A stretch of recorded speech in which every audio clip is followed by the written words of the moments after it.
Youtubeurs, youtubeuses, bonjour, bienvenue donc en fait à Bettencourt-sur-Somme dans mon chalet.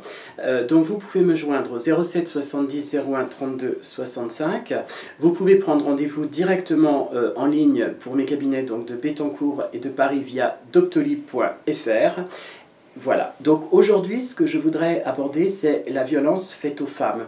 La violence faite aux femmes est quelque chose dont on parle beaucoup en ce moment effectivement dans les médias, mais j'aimerais donner quelques petites astuces et conseils aux personnes, aux femmes notamment qui sont victimes de ces violences, en commençant par la première chose et la première question qui me vient à l'esprit: est-ce que une gifle ou un coup, avec l'excuse de celui donc, qui est à l'origine de ce coup, eh bien, favorise la fin de la violence? Non. Une personne qui va vous taper une fois recommencera. Elle recommencera jusqu'à ce que la situation devienne finalement une habitude.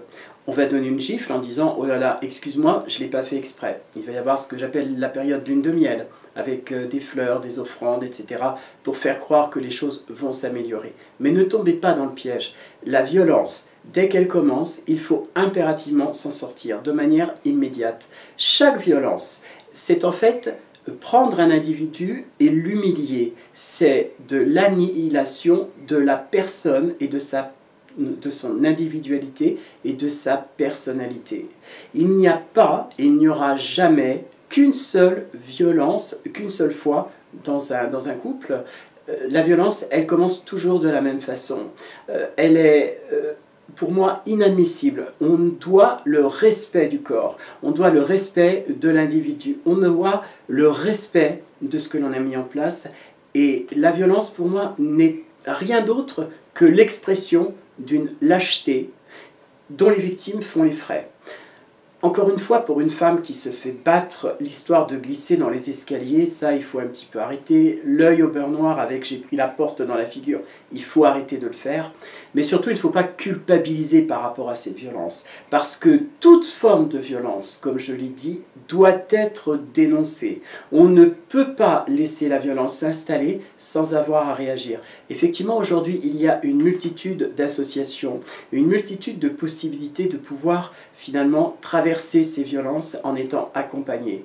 Mais ce que l'on oublie peut-être aussi de parler, et là j'en parle de manière professionnelle, c'est toutes les conséquences physiologiques mais aussi psychologiques. C'est-à-dire une personne violentée, une femme que l'on violente, ou un enfant qu'on violente en fait, eh bien il y a ce symptôme de renfermement sur soi, de culpabilité. C'est comme si eh bien, les personnes, avec le temps, eh bien, finissent par penser que cette violence est normale. Et c'est banaliser la violence qui n'est pas normale. Je crois que il n'est pas possible ni envisageable de se laisser battre, de se laisser taper en imaginant, même si on a des pensées magiques, hein, en espérant que finalement ce n'était qu'un accident. Non, ça n'est pas un accident. La violence est quelque chose de terrible que l'on doit dénoncer et surtout, je le vois dans les conséquences. Perte de confiance en soi, difficulté de mener sa propre vie professionnelle, chantage, parce que celui qui va violenter eh bien, va utiliser le chantage pour annihiler, une fois de plus, toute forme de velléité, toute forme de défense, d'autodéfense. Et ça, c'est quelque chose de très important. Alors, si vous avez été et si vous êtes battu, n'hésitez pas à aller au commissariat de police déposer une main courante. Lors de certaines consultations, des patientes battues m'ont dit qu'elles avaient peur d'aller voir la police parce qu'on ne veut pas toucher à l'époux, à la famille. Donc il y a tout un tas finalement, de craintes qui sont finalement qu'un vécu émotionnel, mais qui n'ont aucun intérêt dans le fond, puisque une forme de violence en entraînera une autre, et progressivement, elle s'installera comme une forme de communication établie. Sachez que la plupart de ces personnes qui violentent, hein, eh bien, ont eu dans leur passé comme référence la violence. Donc ce n'est pas si étonnant que ça qu'ils reproduisent finalement ce schéma de violence. Alors, encore une fois, si vous avez le moindre doute sur votre droit et devoir de vous battre contre cette violence, n'hésitez pas à aller au commissariat de police. Ne laissez pas, comme j'ai entendu récemment dans une consultation, un enfant vous battre. C'est-à-dire que ne laissez pas un individu vous humilier, vous rabaisser, parce que vous ne méritez pas ça. En tant qu'être humain, vous avez une valeur. Et c'est sur cette valeur qu'il est impératif de vous battre. Voilà. Je sais que le travail de reconstruction est très très compliqué.